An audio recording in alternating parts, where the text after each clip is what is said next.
We're doing a solar mount. If we're using just a straight 2x2 or a counter Batten system, we're going to use our fixed Batten solar mount. If we're using our 2x2 EBS, then we're going to go ahead and use our adjustable height solar mount.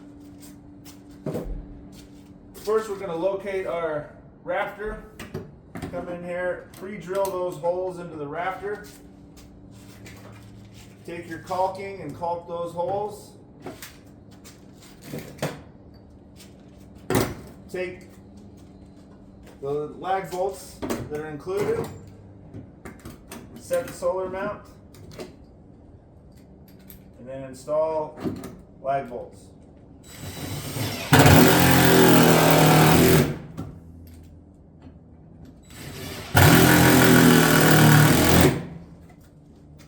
Installed.